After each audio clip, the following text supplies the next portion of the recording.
Bienvenue dans mon podcast Contributrice alignée. En solo ou avec des invités passionnés par leur métier, j'ai à cœur d'impulser en vous l'envie de suivre vos élans quand ils sont là, de ne surtout pas les étouffer. Je vois l'entrepreneuriat comme un véritable chemin initiatique de rencontre avec soi-même, où l'on gagne en confiance avec l'expérience de certains challenges, en allant puiser dans des ressources insoupçonnées.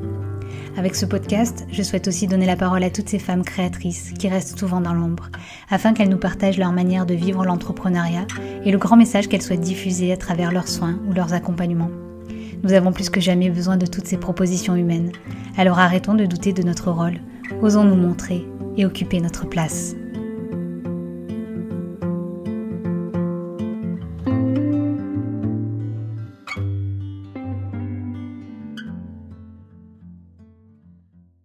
Bonjour Amélie. Bonjour Marjorie. Alors c'est une grande première pour moi parce que je te connais de loin. Habituellement j'enregistre avec des personnes que je connais bien, qui sont dans mon cercle proche. Mais quand tu m'as contactée, j'ai trouvé ça très intéressant parce que les approches corporelles en ce moment me parlent beaucoup. C'est pas quelque chose que j'ai envie de faire, mais j'aime beaucoup avoir autour de moi des personnes qui ont des pratiques corporelles parce que pour mes clientes, je m'aperçois que souvent, elles arrivent, c'est des entrepreneurs, donc souvent elles arrivent à verbaliser leur zone de blocage, de croyance, mais elles se retrouvent coincées à un moment donné parce qu'au-delà de la verbalisation, ça coince toujours et elles ne savent pas comment faire et il n'y a pas d'outil. Voilà, ça les culpabilise même. Et en fait, c'est juste que c'est engrammé dans le corps et qu'il va falloir libérer à ce niveau-là. Donc ça m'intéresse toujours d'avoir différentes approches au niveau corporel. Est-ce que, avant de commencer, tu pourrais te présenter avec tes mots ? Oui, alors, je m'appelle Amélie, j'ai 25 ans et je suis kinésiologue et thérapeute en médecine douce depuis 1 an et demi maintenant, sur Aix-en-Provence et maintenant aussi sur Marseille. Je fais un peu les deux secteurs et je reçois aussi un peu dans le Var. Voilà, qu'est-ce que je peux dire d'autre après mon parcours je suis jeune, c'est vrai qu'il n'y a pas beaucoup de thérapeutes de mon âge, mais j'ai tout de suite su ce que je voulais faire dans la vie, j'ai tout de suite su vers quoi me diriger, on va dire, même si mon métier est venu un peu plus tard, mais en tout cas je savais que je voulais travailler dans le bien-être, à mon compte, dans l'aide aux personnes, etc. Et je me suis dit, finalement, la vie a fait que je me suis lancée plus jeune que ce que j'aurais pensé. Mais finalement, je regrette pas parce que je pense que c'était peut-être le destin. Je pense que c'est pas la jeunesse qui fait... que c'est pas forcément un problème, quoi. Je pense qu'à partir du moment où on est passionné, qu'on a les connaissances, les outils, il faut qu'on se lance. Donc, j'avais pas forcément envie d'attendre un certain âge pour me dire j'aurais plus de légitimité. Je me suis dit, après, voilà, lançons-nous, on verra bien, quoi. Oui, je pense que c'est une question de maturité personnelle aussi pour pouvoir accompagner des gens, en fait. À partir du moment où on a vécu certaines choses et où il y a cette maturité-là, en fait, on est tout à fait capable d'accompagner et on peut accompagner à tout âge. Et tu accompagneras différemment, bien entendu, dans 5 et 10 ans, mais c'est ça, il faut bien commencer. Je sais que tu as commencé par de la psychologie. C'est ça. Ouais. Quand tu as choisi ton orientation, tu savais que tu n'allais pas faire de la psycho pure ou à ce moment-là, tu t'es dit je serais peut-être psychologue ou psychothérapeute ? Alors, moi, j'ai voulu faire beaucoup de métiers. C'était toujours autour du bien-être. Je savais que je voulais travailler en auto-entrepreneur, à mon compte, et en cabinet et dans l'aide. Donc, au début, j'avais tâtonné un peu au lycée sur, même collège, diététicienne, parce que j'adore tout ce qui est nutrition, l'alimentation, c'est hyper important pour la santé. Donc, ça me plaisait. Après, j'ai tâtonné plus orthophoniste, parce que je voulais travailler avec les enfants. Et puis, au lycée, donc au moment de choisir, j'étais entre orthophoniste et psychologue pour enfants. Et en fait, ce qui a fait pencher la balance, j'ai commencé par des études après dans l'orthophonie. J'ai fait une préparation au concours d'orthophoniste en licence sciences du langage. Et puis, en fait, j'ai quand même pris mes options psycho. Je me suis dit au cas où. Parce que la conseillère d'orientation que j'avais vue au lycée à l'époque m'avait dit donc j'hésitais entre les deux métiers. Elle m'avait dit honnêtement, prends orthophoniste, il y a trop de psychologues, c'est dur, les études sont dures, il y a beaucoup de compétition. Et puis il faut savoir encaisser, c'est dur psychologiquement, etc. Que orthophoniste, tu verras, c'est tranquille, une fois que tu as fait ton école, tu verras que voilà, ça sera mieux. Puis même au niveau financier, elle m'a dit tu gagneras beaucoup mieux ta vie. Alors moi je lui ai dit oui, moi après je prends pas un métier pour le salaire, salaire, quoi. Enfin, oui, il faut vivre, bien évidemment, mais je veux dire, si mon but c'est de gagner de l'argent, je serais allée faire un truc qui vous gagne vraiment beaucoup, tu vois. Donc voilà. Je crois qu'elle a oublié l'étape du concours. C'est ça, puis il y a le concours difficile, qui est très très dur. En plus, c'est une filière très scientifique. Moi, j'ai fait un baccalauréat littéraire, donc j'étais plus à l'aise avec les lettres, les langues, plutôt que les sciences. Et donc bref, finalement, donc, je me suis un peu laissée orientée en fait, et donc je suis partie en licence sciences du langage à la fac de lettres, parce que je voulais pas faire la préparation à orthophonie classique, parce que c'était à la Timone à Marseille, avec les étudiants en médecine. Donc venant d'un bac littéraire, je me suis dit, je ne vais pas aller avec les étudiants en médecine, je n'ai pas forcément ma place, je ne me sens pas capable. Et en fait, j'ai bien fait, parce que j'ai pris mes options psycho, et dès le premier mois de cours, mes options psycho me passionnaient, je me sentais, mais j'avais pas l'impression en fait d'apprendre quelque chose. En fait, j'avais l'impression que c'était du plaisir, c'était pas une corvée. Et sciences du langage, donc j'ai beaucoup aimé, ça m'a apporté des outils au niveau culture générale, on va dire, mais ça me passionnait pas, je trouvais ça très redondant finalement. Et donc finalement, je me suis dit très vite, bon, je finis mon année, parce qu'il fallait quand même que je la finisse. J'ai fini mon année, je suis allée à tous mes cours, j'ai fait tous mes TD, mes partiels, enfin j'ai fait quand même les choses bien. Et j'ai redoublé, en fait, j'ai refait une première année, je suis partie en psycho, pour là me dire, allez, maintenant je suis psychologue pour enfants, je m'écoute et j'écoute pas les autres. Et j'ai adoré ma licence, mais vraiment, je me sentais à ma place. J'avais vraiment l'impression que ce métier, je me disais, c'était tellement une passion, et ça me correspond tellement.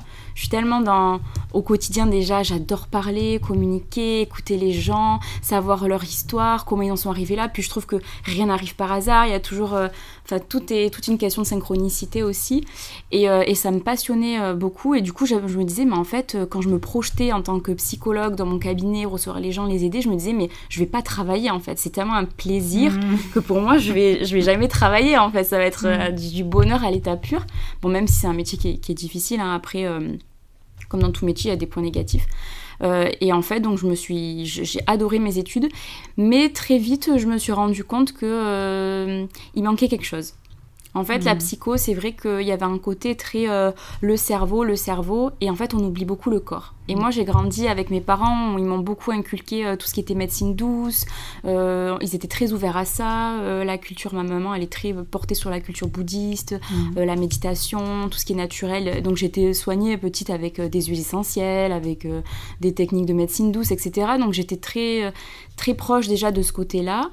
Et puis moi, je suis quelqu'un qui suis très sensible et j'intériorise beaucoup.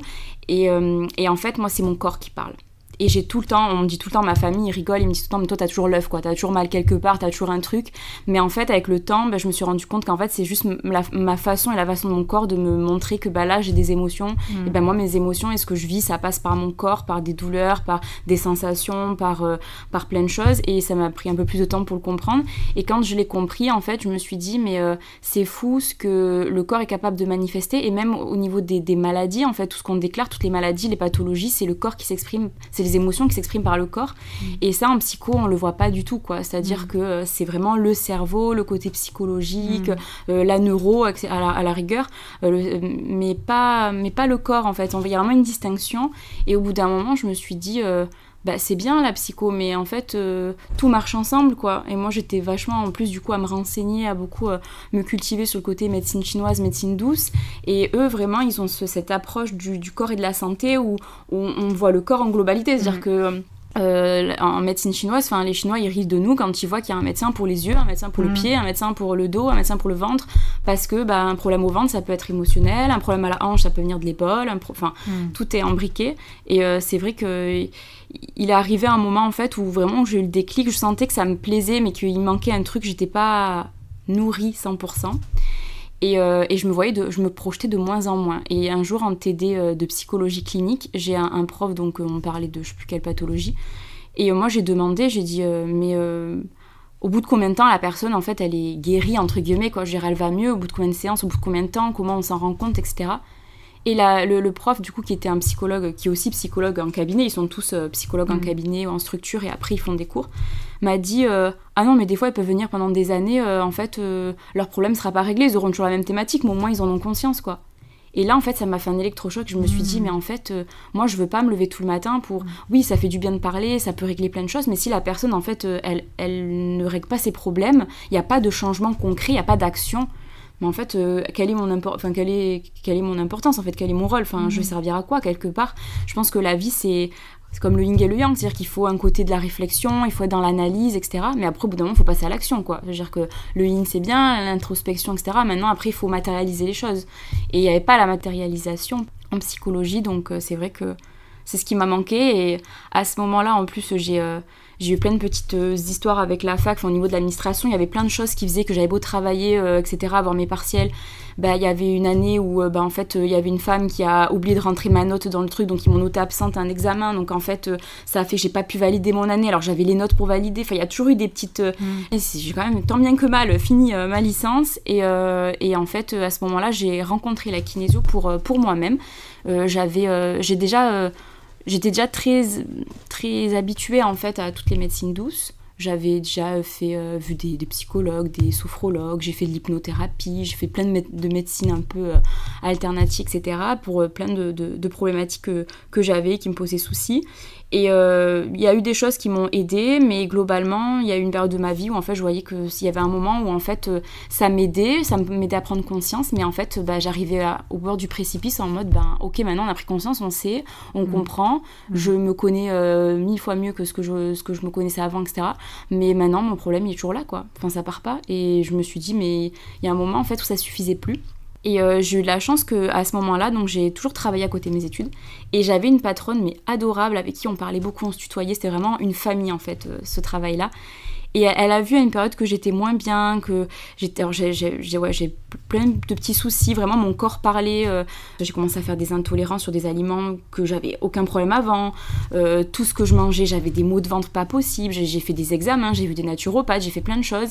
Il n'y a rien qui marchait. Je me sentais bloquée, quoi, au niveau émotionnel, physique, tout. Vraiment, il y avait un truc qui n'allait plus du tout dans mon système. Et à ce moment-là, ma patronne avait vu une kinésiologue et m'a dit, mais écoute, moi j'ai vu une dame qui a fait ça, etc. Elle est géniale, tu devrais essayer. Bon, du coup, je suis pas allée voir la sienne parce qu'elle avait plus de place, etc. Mais je me suis dit, je vais essayer d'en trouver une près de chez moi. Et en fait, dès la première séance, je crois qu'elle m'a enlevé déjà la moitié de mes problèmes. Et il y a eu j'ai eu une révélation. Je me suis dit, mais c'est ce qu'il me faut, en fait. C'est déjà pour moi, après, donc j'ai fait un suivi avec elle pendant plusieurs mois, pendant 1 an, je crois, avec plusieurs séances, etc. Ça a été... vraiment magique, quoi. Elle m'a sorti déjà je trouvais que la technique elle était incroyable, quoi. Elle me sortait ma vie, elle sortait des choses que je lui avais jamais parlé, parce qu'en plus en kinésio on parle mais pas trop non plus, quoi. C'est pas de la psychothérapie non plus. Et en fait elle arrive à me régler des trucs que j'aurais jamais pensé régler, quoi. Même des choses que finalement on se rend même plus compte que ça nous pèse. En fait ça partait, et c'est là que je me disais, ah pétard, mais en fait je sais que il y avait ça qui me gênait, je me rendais même pas compte, et maintenant ça a disparu, je me sens mieux. Enfin, et ça m'a vraiment fait révélation. Je me suis dit, mais en fait c'est autant le côté un peu thérapeutique, on écoute la personne, il y a la bienveillance, etc. Et en même temps on va dans le corps, on va dans les cellules, on va vraiment au niveau énergétique. Enfin, c'est exactement ce que je voulais, et du coup j'étais trop contente, et je me suis dit au bout d'1 an, vu que la psycho ça s'est arrêté, du coup après ma licence, j'ai dit go faire ça, quoi. Donc je me suis inscrite à la formation et j'ai fait mon école. D'accord, ça c'était il y a 3-4 ans? Alors l'école je l'ai commencée... Alors, je suis diplômée depuis bientôt 2 ans. En septembre, ça fera 2 ans. Donc, c'est 1 an, la formation? Alors, c'est la première année pour le premier diplôme, pour pouvoir pratiquer. Et après, on a une année de complément avec des options pour avoir plus d'outils. En fait, on peut choisir nos matières, des matières en plus, en fait, pour avoir des outils. Donc, c'est normalement, minimum, c'est en 2 ans, ouais. C'est ça. À peu près entre 1 an et 2 ans. Et tu t'es lancée tout de suite après? Oui. Alors, j'ai été diplômée en septembre et j'ai ouvert mon cabinet le 4 novembre. Ah oui. 2 mois après. On peut dire que tu es entreprenante. Oui. C'était pas prévu. Honnêtement, je pensais, justement, j'étais jeune, j'avais 23 ans à l'époque. Je me suis dit, c'est jeune pour se lancer. Après, moi, je peux te couper? Oui. Tu t'es dit, c'est jeune, ou on t'a fait ressentir que tu étais jeune? Non, c'est plus, je me suis dit, je suis jeune. Plutôt qu'on me l'a fait ressentir, parce que mon entourage, il savait que j'étais... faite pour ça. En plus, c'est vrai qu'en venant de psycho, pendant 3 ans de licence, on est entraîné, entre guillemets, on est formé recevoir, pour écouter la souffrance des gens, pour savoir la gérer soi aussi dans sa vie, pour pas que ça nous pèse. Puis moi, j'ai beau être très jeune, j'ai fait énormément de travail sur moi, énormément de thérapie pendant des années. Donc en fait, je me suis déjà passée au Karcher un petit peu entre guillemets avant ça, donc pour être déjà plus claire avec moi-même et pour justement éviter que quand on reçoit la souffrance des gens, si ça fait effet miroir, que ça nous déstabilise, quoi. Et puis j'étais déjà dans ma tête prête, en fait, préparée à me dire je vais faire un métier où je sais que je vais devoir entendre des histoires des fois qui sont peut-être atroces, qui peut-être vont des fois me rappeler des choses de ma propre vie, de ma propre expérience. Je le savais, donc en fait c'est pas... j'ai pas trop eu peur pour ça, de me dire est-ce que j'aurai les épaules ou pas. Je pense qu'après quand c'est une vocation, son métier, c'est plus facile. C'est-à-dire que je pense que c'est toutes les professions, même médicales, paramédicales, dans la santé, le bien-être, on sait qu'en fait, des fois, on va être amené à être confronté à des choses, des histoires qui vont pas être forcément évidentes. Quand on est médecin, infirmier, etc., on sait qu'on va avoir des choses qui sont pas forcément évidentes. Mais quand c'est une vocation, je pense qu'on le gère mieux parce que ça fait partie de nous quelque part. Mais je sais que moi, par exemple, ça me va pas... alors, c'est pas que ça va pas m'atteindre, mais je vais réussir à gérer la souffrance psychique des gens, des événements. Il y a des gens, ils me racontent des histoires, ils ont des vies, mais c'est à faire peur, c'est pire que des scénarios de films ou de séries, quoi. Vraiment, il y a des fois, c'est très choquant, mais ça va pas m'impacter dans ma vie, quoi. Une fois que j'ai fini, je rentre chez moi, je veux dire, je fais ma vie, ça va pas m'impacter. Par contre, je sais que tout ce qui va être souffrance physique, je serais incapable d'être infirmière, par exemple. Travailler en hôpital, voir la souffrance physique des gens, les voir diminuer physiquement, etc., c'est quelque chose que je ne pourrais pas gérer émotionnellement. Parce que c'est pas ma vocation, mais peut-être qu'il y en a d'autres qui arrivent à gérer ça et toutes les émotions, le vécu, ils arrivent pas. Il y en a qui c'est les deux, peu importe, je pense qu'on est tous différents pour ça. Pour la kinésio, il existe le travail en institution ou pas ? Non, alors kinésio, c'est vrai que... c'est un peu à part. C'est qu'à son compte, quoi. Qu'à son compte, qu'en libéral. Donc quelque part, ça t'a poussé aussi à te lancer et sans finalement trop te poser de questions, et même si tu étais jeune... allons-y, quoi, c'est ça ? C'est ça. En fait, la vie, elle a été bien faite, c'est que juste un mois avant de passer mon diplôme, alors il y avait des copines autour de moi qui commençaient déjà à regarder pour se lancer, etc. Moi, je me disais, bon, attends peut-être d'avoir des outils en plus. J'avais encore quelques formations programmées pour l'année qui arrivait, donc je me disais, bon, même si tu as ton diplôme, que tu peux pratiquer, la directrice de l'école nous poussait au contraire à nous lancer. Moi, je me disais, bon, attends, peut-être d'avoir encore d'autres outils en plus. Enfin, voilà, je retardais un peu le truc, on va dire. Et puis, à ce moment-là, j'ai eu une proposition, en fait, d'une autre thérapeute qui partait en congé maternité de la remplacer, en fait, pour justement me lancer, mais de façon, voilà, pas être supervisée, mais pour me mettre un peu plus en confiance. Et donc en fait à ce moment-là j'étais partie pour ce projet, donc j'ai tout mis en place, je me suis déclarée à l'URSSAF, j'ai fait toutes les déclarations administratives, la paperasse, je commençais à faire de la publicité, etc., machin, etc., à lancer mon auto-entreprise. Et en fait finalement ce qui s'est passé c'est que bon, il y a eu un gros couac avec cette personne à cause de gros différends qu'on a eu et pour diverses raisons, on va pas rentrer dans les détails, ce qui partageait pas du tout mes valeurs et ma vision de l'accompagnement et mes valeurs, etc., la façon dont j'avais même travaillé en tout cas. Ça s'est pas fait, donc le projet est tombé à l'eau, et en fait c'est tombé à l'eau juste après que j'ai validé mon diplôme, et donc je me suis retrouvée diplômée avec une entreprise montée, enfin toute la paperasse était faite, j'avais tout, j'avais même pris un téléphone pro, parce que j'aime bien distinguer les deux quand même, j'avais mon logo, ma page sur les réseaux lancée, enfin vraiment j'avais tout de lancé, et plus de cabinet, quoi. Donc je me suis dit, bon, qu'est-ce que je fais ? Et après je me suis dit, finalement c'est peut-être un signe du destin, tout est lancé, tout est là, en fait, j'ai plus qu'à trouver un nouveau local et en avant, quoi. Donc je me suis dit, pourquoi pas, et je me suis dit, en fait, maintenant, c'est l'opportunité de repartir à zéro et de faire vraiment ce que toi, t'as envie. Et je me suis dit, go, alors, moi, je veux travailler en cabinet, je veux lancer mon truc. Et le destin a été bien fait parce qu'à ce moment-là, j'ai rencontré mon propriétaire du coup du local où je suis, où on a super bien accroché. J'ai direct, dès la deuxième visite, j'ai trouvé du coup l'endroit qui me correspondait. J'ai eu rencontré les personnes qui ont pu m'aider à mettre mon projet en vie aussi. J'ai été accompagnée par des organismes, dont l'ADI aussi, qui accueille des autres entrepreneurs, qui les aident, notamment pour tout ce qui est financement, etc. Et en fait, tout s'est aligné. J'ai rencontré les bonnes personnes au bon moment. En fait, je me suis lancée comme ça. Tout revenait à sa place, quoi. Donc, c'est incroyable, ton expérience. je trouve que tu te saisis de l'inconfort d'une manière extraordinaire. Alors je sais pas si c'est toi, ta personnalité, ton éducation, ta génération aussi. J'ai l'impression que, j'allais dire vous les jeunes, je me sens vieille d'un coup, mais voilà, vous vous posez moins de questions, on y va quoi. Il y a une difficulté, c'est pas grave, on la dépasse, on en comprend le sens aussi. De ce que je perçois, tu mets du sens et des explications dans tout ce qui t'arrive pour rebondir. Alors moi, ça n'a pas toujours été comme ça. J'ai grandi justement à l'inverse. Avec une éducation, mon papa c'est quelqu'un de très fataliste et on m'a toujours inculqué, j'ai une famille assez comme ça aussi, et on m'a toujours inculqué, en gros il m'a toujours dit, dans la vie il y a ceux qui naissent qui ont de la chance ou la destinée, mais la destinée dans le sens fatalité quoi, c'est-à-dire il y a ceux qui naissent et qui sont faits pour réussir, qui sont faits pour avoir de l'argent, avoir du succès, avoir de la chance dans tel ou tel domaine, etc. Et il y a ceux qui galéreront toute leur vie. Parce que après ça vient de ses expériences à lui, il a beaucoup galéré, c'est vrai.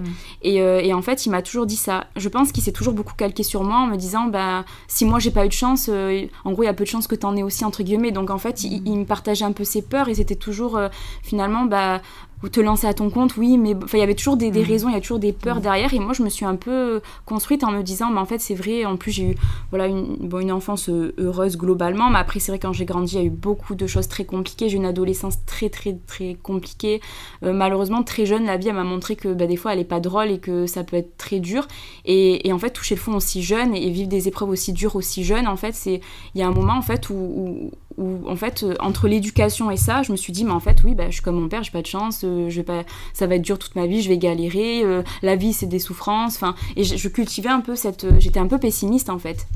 Alors qu'au fond de moi, j'ai toujours eu en fait cet instinct et cette lumière de me dire il y a toujours une bonne étoile en fait, il y a toujours un truc qui me disait Amélie, allez, va au-delà, c'est pas grave, va au-delà. Et en fait, quand j'ai commencé mes études en psycho, puis j'étais accompagnée, je me suis beaucoup soignée de tout ça. J'ai eu besoin en fait d'extérioriser tout ça et de penser beaucoup de blessures pour aller au-delà. Et en fait, je me suis très vite rendu compte, déjà quand on rentre dans le développement personnel, dans le travail sur soi, déjà on se rencontre, on est plus attentif à nous, nos sentiments, ce qu'on pense, ce qu'on ressent, aux événements de la vie. En fait, je me rendais compte finalement que la vie, elle mettait toujours des petites choses pour m'aider, et que finalement un truc négatif, en fait finalement si on s'en donnait les moyens, on pouvait le transformer en positif. Et en fait ça m'a aidé à cultiver une autre façon de penser. Aujourd'hui finalement quand je repense à moi il y a quelques années, je me dis quand j'étais jeune, mais je suis à milieu d'avoir la même mentalité. Aujourd'hui je suis la première à dire en fait sa vie on en fait ce qu'on veut quoi, c'est-à-dire que bien sûr qu'il y en a qui naissent et qui vont avoir plus de chance, plus d'opportunités, ils naissent dans un contexte qui fait qu'ils vont avoir peut-être des facilités plus que d'autres. Maintenant je pense que n'importe qui, à partir du moment où on est passionné, qu'on a envie, on sait où on veut aller, qu'on a envie, en fait on y va quoi. C'est beau, j'ai l'impression que c'est comme si tu avais gagné du temps. Parce que cet état d'esprit, en général, les personnes, elles le développent plus autour de la trentaine, 35 ans, tu vois. Et toi, à 25 ans, tu l'as déjà. Au-delà de la guérison physique, est-ce que c'est quelque part ce message aussi que tu souhaites transmettre ? Tu vois, ils ont des mots physiques qui révèlent des choses émotionnelles. Est-ce que, à travers ta pratique, tu veux leur transmettre qu'il y a toujours des signaux de la vie, qu'il n'y a pas ce fatalisme, en fait on peut redevenir acteur pour se créer la vie qu'on l'en souhaite. Mais c'est totalement ça la kinésiologie, c'est que justement c'est une technique que j'aime beaucoup parce qu'on redonne en fait la responsabilité aux gens, c'est-à-dire que maintenant le destin, j'y crois toujours, mais pour moi dans notre vie il y a une part de destin où il y a des choses bien évidemment, des rencontres qui sont là qu'on devait faire, il y a des gens qu'on devait rencontrer, il y a des choses qu'on devait vivre. Pour moi il y a quand même une part où il y a quelque chose qui est un peu écrit, mais je pense que la plus grande part, c'est ce qu'on fait nous, c'est nos pensées qu'on a au quotidien, c'est les choix qu'on fait, c'est les comportements qu'on a qui vont déterminer aussi notre destin. Et je pense que du coup, il y a quelque chose de très malléable. Et la kinésiologie, ce qui est très bien, c'est que je trouve malheureusement, on est dans une société où, pour diverses raisons, on va pas peut-être rentrer dans le sujet, mais où en fait on nous fait croire qu'on n'a pas le choix, qu'on doit subir, que finalement c'est comme ça, que ah oui mais c'est comme ça, c'est la vie, mais il faut faire comme ci, il faut faire comme ça, et en fait en fait on est tellement conditionné comme ça que c'est pour ça que les gens aussi ils aiment aller chez le docteur, passer mal à la tête, Doliprane ça passe, qu'est-ce qu'il faut que je fasse, ils sont en recherche en fait, même dans les outils de développement personnel, de réponses, mais de réponses toutes faites en fait, ils veulent pas chercher, ils veulent pas, on se déresponsabilise énormément en fait de mais si m'arrive ça c'est parce que un tel il m'a fait ça, et si m'arrive ça c'est parce que j'ai pas de chance, ou c'est parce que la société est un tel, etc. Bien sûr qu'il y a des facteurs environnementaux, bien sûr qu'il y a des situations, des événements qu'on est victime concrètement, on subit, c'est malheureux, mais voilà, la vie c'est pas tout rose non plus. Mais je pense qu'il y a une grande partie où en fait c'est à nous de prendre notre responsabilité. C'est important de se rendre compte ou même de se rendre compte tout court qu'on a le choix en fait, qu'on choisit, et la kinésiologie ça nous amène aussi à ça, c'est-à-dire que moi je suis là, j'accompagne, j'écoute, je suis un peu comme je vais décoder grâce aux muscles du corps, grâce à des mouvements, à des techniques, notamment aux cellules mémoire, décoder des choses qui sont bloquées, des événements, etc. Mais en fait, c'est la personne qui s'auto-soigne. Moi, je mets en lumière ce qu'il y a maintenant, c'est la personne, c'est le potentiel, on a toutes les ressources en nous et dans notre corps pour s'auto-guérir, en fait. On n'a pas... Alors, bien évidemment, il y a des situations où on a besoin de traitement, etc. Mais en fait, finalement, si on donne le bon environnement, les bonnes choses à notre corps, qu'on est à l'écoute de nous, de nos émotions, et qu'on est aligné avec ce qu'on vit, le corps, il a les ressources pour se soigner. Quelque part, quand on se casse un bras, on peut prendre tous les cachets qu'on veut, il n'y a que le temps qui va faire que le corps tout seul, les cellules vont se reconsolider, l'os va se reconsolider, on s'auto-soigne, on est nos propres guérisseurs en fait, et c'est juste que des fois on n'en a pas conscience du potentiel qu'on a en nous, on a toujours tendance à se reposer sur l'autre. Et moi ce que j'aime en kinésio, c'est que ce que je dis aux gens, je dis moi je n'ai pas de baguette magique, je vais vous aider, je vais vous accompagner, bien évidemment que les techniques, il y a quelque chose de très énergétique, donc bien sûr qu'il y a des choses, il y a un résultat, bien évidemment. Mais ça reste pas magique, c'est aussi un chemin qu'on fait. Et moi, c'est aussi ça que j'ai envie, c'est de ramener les gens à eux et de dire maintenant, mais écoutez votre corps. Et de leur faire prendre conscience que vous venez parce que vous avez telle problématique. Ok, donc il y a cette problématique physique, émotionnelle, etc. Mais quel est le message derrière? Qu'est-ce que votre corps il veut vous faire comprendre? Et qu'est-ce que vous pouvez mettre en place finalement pour que votre corps, il ait plus besoin de mettre en place ce signal? C'est-à-dire comme la voiture, s'il y a un voyant qui s'allume, c'est quelque chose qui va pas. Donc au lieu de juste se concentrer sur le signal, l'éteindre, qu'est-ce qu'on peut faire pour que le signal il ait plus besoin de s'allumer quoi. Ça m'intéresse beaucoup cette thématique, et je pense que ça va être le sujet de l'épisode, le chemin de la responsabilisation grâce à la kinésio, tu vois. Justement sur cette thématique, est-ce que tu pourrais nous expliquer le déroulé global d'une séance et en quoi et comment tu amènes les personnes à se responsabiliser? Alors une séance, tout d'abord on commence par un entretien, donc on va discuter. Chaque kinésiologue, il faut savoir que va un peu pratiquer à sa façon. Il y en a beaucoup qui vont oui, il y en a beaucoup qui vont être assez dans la technique, on va aller direct dans le côté corporel. Moi, je pense qu'après, le côté où j'ai fait psycho, donc je viens de la psychologie, j'ai un gros coup de cœur et une grosse passion pour les mots, pour la parole. Je pense que c'est très important, c'est très thérapeutique, c'est très important. Donc, je vais accorder une part un peu plus longue à la parole, peut-être qu'un autre kinésiologue. Mais en tout cas, il y a un entretien, on va discuter, la personne m'explique pourquoi elle vient, qu'est-ce qu'elle vient traiter. Donc, moi, je vais poser un peu des questions ciblées. Mon but, c'est de comprendre aussi un petit peu depuis quand, pourquoi, et puis avec les outils et déjà l'expérience et toutes les connaissances que j'ai, je sais à peu près déjà souvent dans quel domaine on se situe par rapport à la problématique, puis la personne ce qu'elle va me dire et puis ce que je vais ressentir de la personne. Donc je vais poser en fonction de la personne des questions un peu ciblées. Et ensuite, on va établir un objectif de séance. Donc en fait, c'est en kinésiologie, l'objectif, c'est une phrase en fait qu'on va établir ensemble, un peu comme un mantra en fait, qu'on va venir un peu ancrer dans le corps, entre guillemets, où va s'articuler la séance tout autour. Et après, on passe sur la table où là, la personne, grâce aux tests musculaires, à des tests de certains muscles, on va vraiment travailler avec les cellules mémoire pour savoir, selon le tonus musculaire, en fait, le stress qu'il y a dans le corps. Et quand il y a du stress par rapport à quelque chose, c'est qu'il y a anguille sous roche, entre guillemets, et on va venir creuser et rééquilibrer avec des techniques appropriées selon la personne et la thématique en question. Et après, après la séance, on se rassoit et on fait un petit bilan. La personne, je lui demande comment elle se sent, si elle a des questions sur la séance, etc. Des fois, on aime bien mettre des petits objectifs. Ok, maintenant, comment vous sentez par rapport à votre phrase de départ? Je me sens plus motivée, plus libérée, plus confiante, etc. Ok. Est-ce que vous avez envie de mettre des actions en place pour aller encore plus vers là? Ou des réflexions, il y a des choses qu'on puisse mettre en place. Et vraiment, le but, c'est même si des fois, il y a des personnes qui me disent « mais la kinésiologie, c'est magique, c'est vrai qu'avec le test musculaire, on arrive à avoir des infos que la personne nous a pas dit. En fait, à tel âge, il y a eu tel choc, tel truc. » Alors les gens, ils sont là, mais c'est pas de la voyance, en fait. C'est juste votre corps qui a tout imprégné, en fait, et c'est juste ce qui ressort dans vos muscles, dans l'énergétique du corps.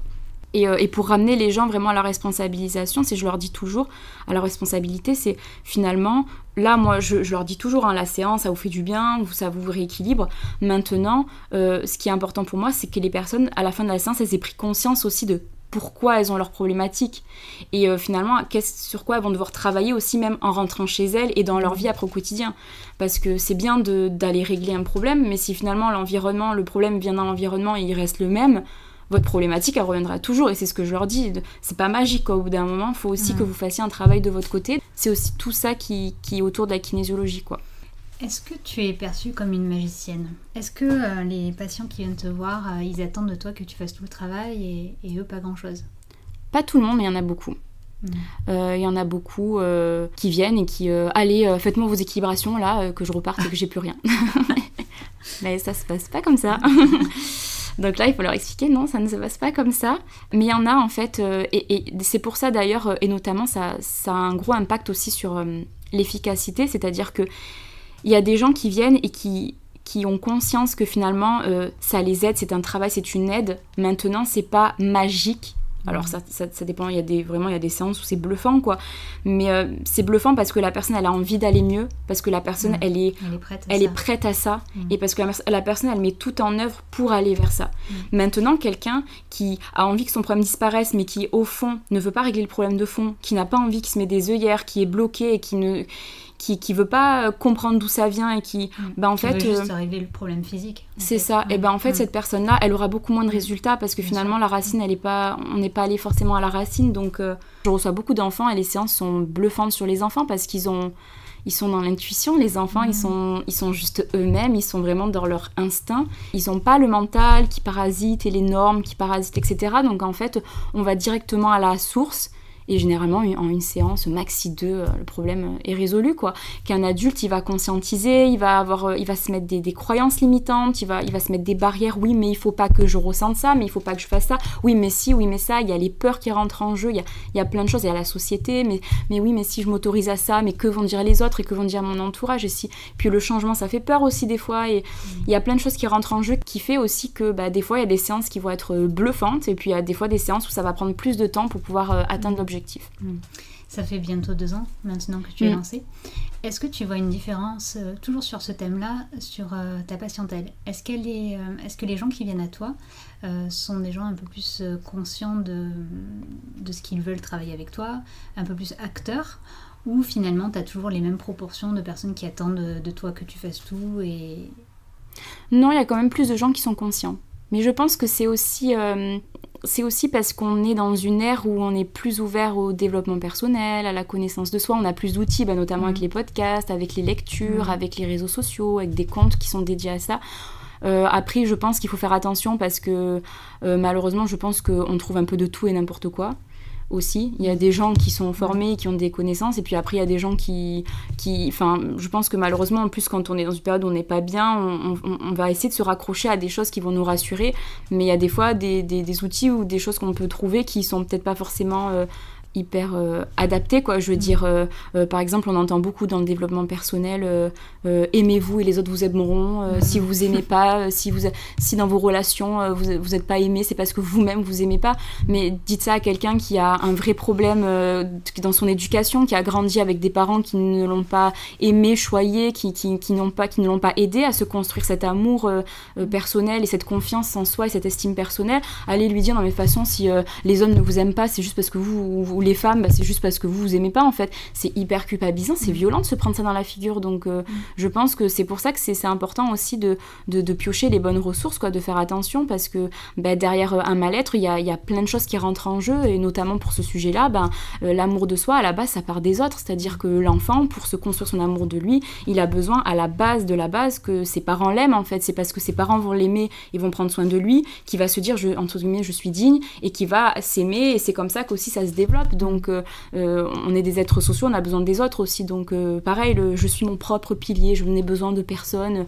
Mais en fait, on a besoin des autres dans la vie, c'est une réalité. Alors faut pas être dans des liens de dépendance, là c'est autre chose. La dépendance affective, c'est autre chose. Voilà, il y a tout qu'il faut prendre en fait avec des pincettes finalement. Merci de le rappeler. L'importance d'aller vers des bonnes sources aussi. Je reviens sur ma question, parce que tu m'as répondu par un élément extérieur.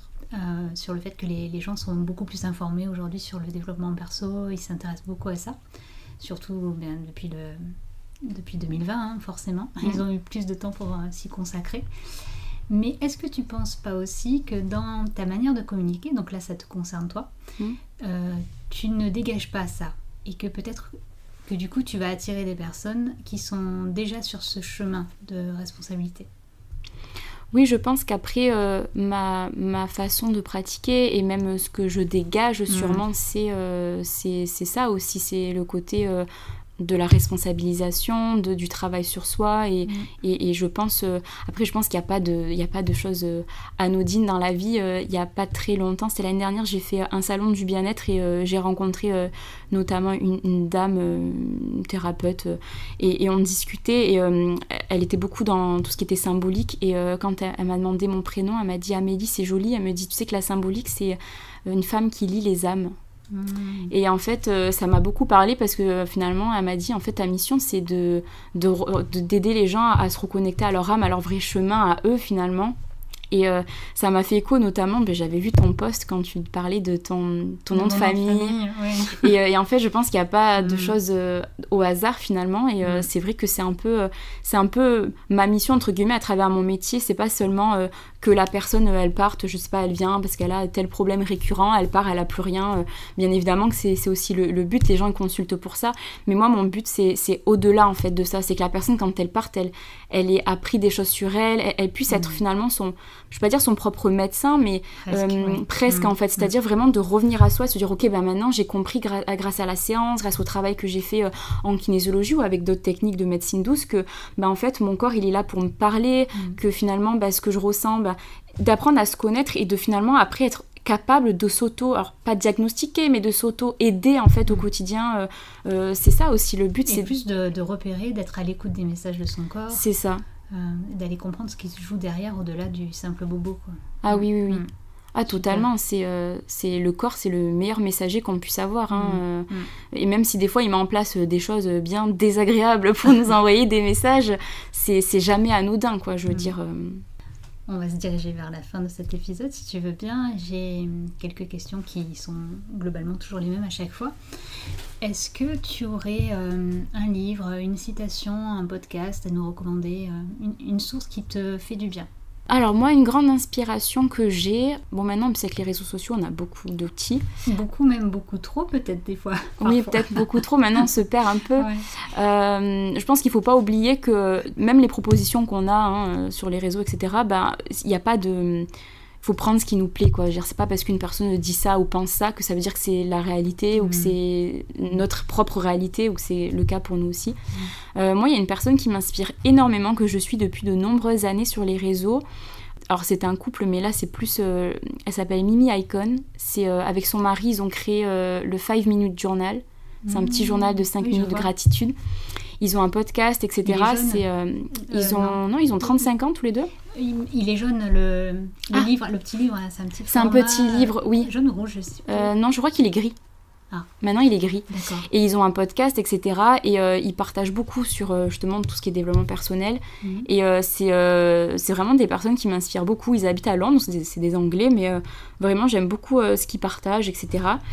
Et il y a toujours des petites, tous les jours, des petites stories, des petits partages sur plein de choses pour se rappeler des petites choses simples du quotidien, pour être reconnaissant, pour se reconnecter à soi, etc. Donc c'est vraiment quelque chose qui m'apporte beaucoup de positif. Après les podcasts, moi j'ai créé d'ailleurs le mien, donc c'est pas pour rien, c'est vraiment que c'est un format qui me plaît, qui est très accessible parce qu'on peut faire autre chose en même temps d'écouter, et très intimiste en fait. Il y a un côté plus intimiste qu'une vidéo, ou voilà. Puis là on va pas se concentrer sur le visuel, on va se concentrer vraiment juste sur la voix et le fond, le message de fond, quoi. Ouais. Donc, tu nous as pas dit comment il s'appelle? Alors ça s'appelle le podcast d'Amélie, très simple. Tu parles de quoi? Alors je parle de kinésiologie, notamment de médecine douce, de santé mentale.